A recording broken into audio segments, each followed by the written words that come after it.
हाय साथियों, good evening to all of you. I am Parikshit Pandey. Most welcome in my YouTube channel Pandey classes by Parikshit Pandey. तो साथियों, एक बार फिर से आप सभी का आपके अपने यूट्यूब चैनल में तहे दिल से हार्दिक अभिनंदन में स्वागत करता हूं।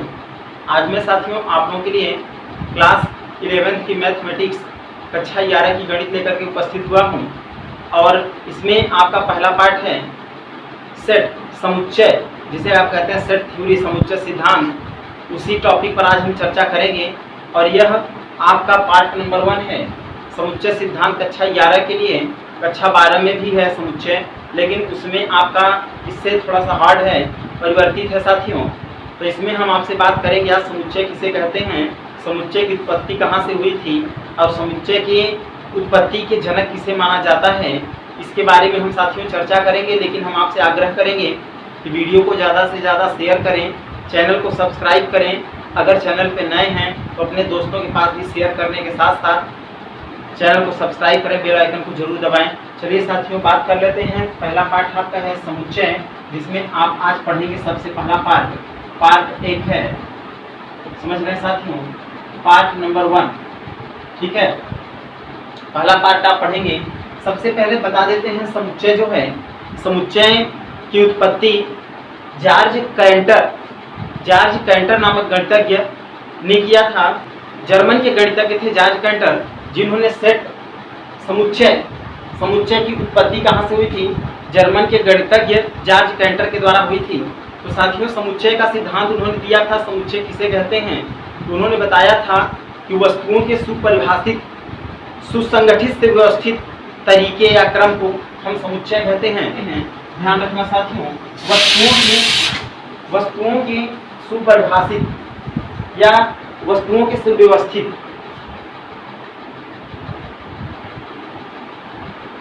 वस्तुओं के सुव्यवस्थित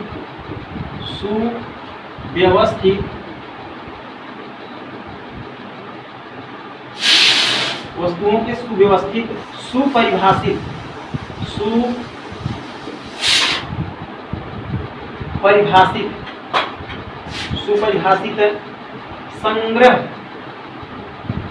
संग्रह को समुच्चय कहते हैं।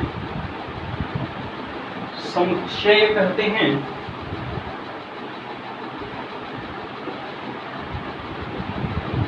या किसी को कह सकते हैं साथियों, या ऐसी वस्तुओं का संग्रह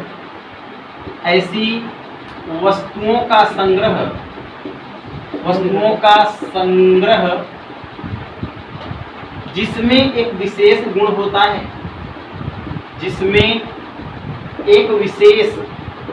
साथियों जरा समझिए, एक विशेष क्या होता है, गुण होता है। एक विशेष गुण होता है उसे आप क्या कहते हैं, उसे आप कहते हैं समुच्चय।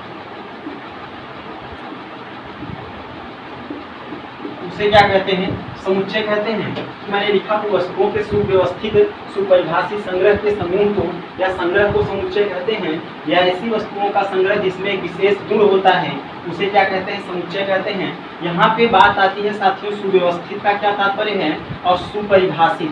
तो ध्यान रखना, सुव्यवस्थित का तात्पर्य होता है, सु का अर्थ होता है सुंदर, लेकिन यहाँ पे कहेंगे हम अच्छी तरीके से व्यवस्थित करना, अर्थात एक क्रम में रखना। किसी भी दिए गए वस्तुओं के संग्रह के समूह को एक निश्चित क्रम में रखने की प्रक्रिया क्या कहलाएगी, समुच्चय कहलाती है। तो समुच्चय का सिद्धांत सर्वप्रथम जॉर्ज कैंटर नामक गणितज्ञ ने दिया था, जो कहाँ के रहने वाले थे, जर्मन के रहने वाले थे, ठीक है साथियों। तो वस्तुओं के सुपरिभाषित संग्रह को क्या कहते हैं, समुच्चय कहते हैं, या ऐसी वस्तुओं का संग्रह जिसमें एक विशेष गुण होता है। अब विशेष गुण का क्या तात्पर्य है, विशेष गुण का क्या तात्पर्य है, जरा सा समझें। विशेष गुण का क्या तात्पर्य है, जैसे मैं आपके सामने लिख दूं कि नंबर में, जैसे मैं आपके सामने लिख दूं कि ए, अगर मैं कह दूं 2 4 6 8 1 10 dash dash dash and so on, और मैं इसमें कह दूं कि जो ये संख्याएं हैं साथियों, इसमें अर्थात स्मॉल ब्रैकेट के अंदर जो लिखे गए नंबर हैं, इसमें लिखा हुआ है 2 4 6 8 10।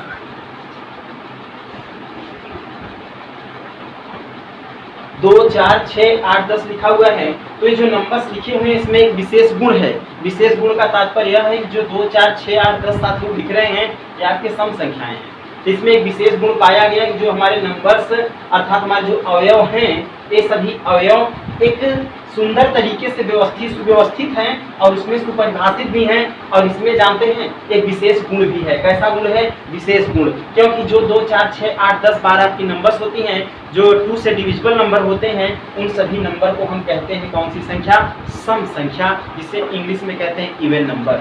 ठीक है साथियों, चलिए समुच्चय सिद्धांत की अवयव को व्यवस्थित करने का क्रम क्या है उसके बारे में, उससे संदर्भ में हम चर्चा करते हैं। तो साथियों आप समझ गए होंगे कि वस्तुओं के सुव्यवस्थित सुपरिभाषित संग्रह के समूह को क्या कहते हैं? समुच्चय कहते हैं। या ऐसी वस्तुएं या ऐसे तत्व जिसमें एक विशेष गुण पाया जाता है, विशेष गुण पाया जाता है, उसे हम क्या कहते हैं? उसे भी हमें कहते हैं समुच्चय। जैसे अगर मैं कह दूं कि भारत के प्रधानमंत्रियों के संग्रह का समूह, तो साथियों क्या है बताओ, यहाँ के जितने भारत के प्रधानमंत्री पाए गए उसमें विशेष गुण नहीं था, उसमें विशेष गुण था। उन्हें पदवी मिली थी किसकी? प्रधानमंत्री की। समझ गए? जैसे मैं कह दूं कि भारतवर्ष उत्तर प्रदेश के मुख्यमंत्रियों का संग्रह का समूह, तो उत्तर प्रदेश के जितने मुख्यमंत्री हुए उन्हें क्या मिला था? एक पद मिला था। तो पद हुआ ना, उसमें विशेष गुण हुआ ना। विशेष गुण क्या है? पद का, अर्थात वो क्या रहे? मुख्यमंत्री रहे। तो साथियों आगे के क्रम में हम बात करते हैं समुच्चयों के अवयव के बारे में।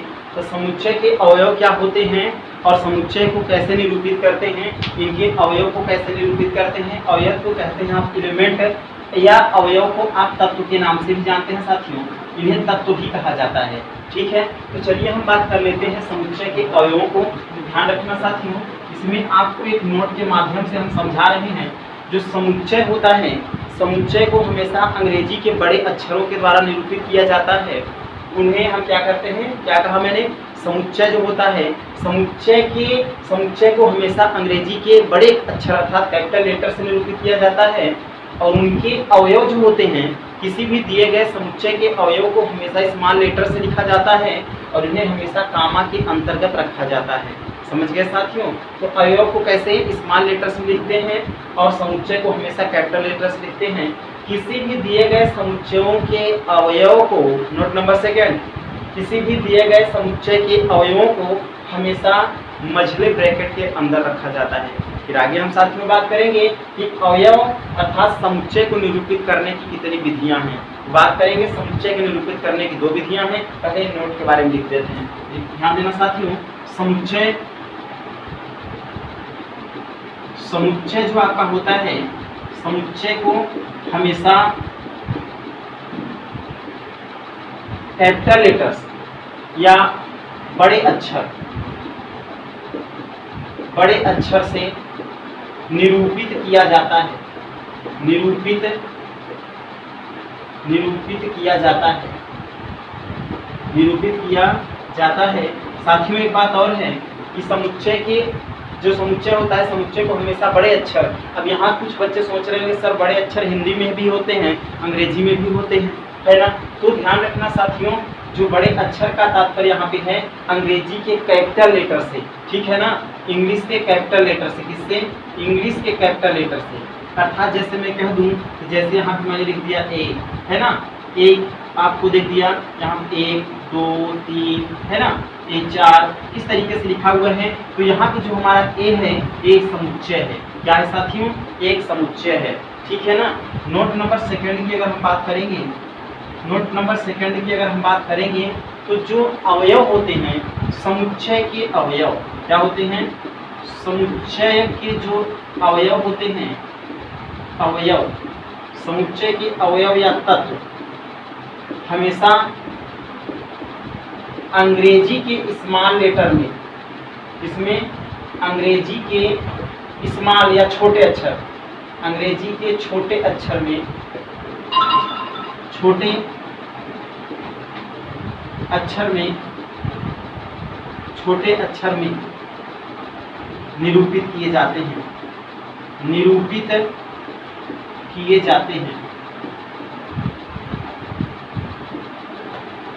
तो ध्यान रखना साथियों, समुच्चय के जो अवयव होते हैं या तत्व हमेशा अंग्रेजी के छोटे अक्षर में निरूपित किए जाते हैं। जैसे मैं यहाँ पे लिख रहा हूँ आपके सामने कि बी, यहाँ पे मैंने लिख दिया, जैसे ए ई आई ओ यू, यहाँ पे लिखा है ए ई आई ओ यू। तो यहाँ पे जो आप ए ई आई ओ यू देख रहे हैं, इसमें एक विशेष गुण है, क्योंकि आप इन्हें कहते हैं अंग्रेजी के स्वर। तो एक विशेष गुण है, कामा के अंतर्गत रखे गए हैं। ये सभी क्या हैं? हमारे तत्व। क्या हैं?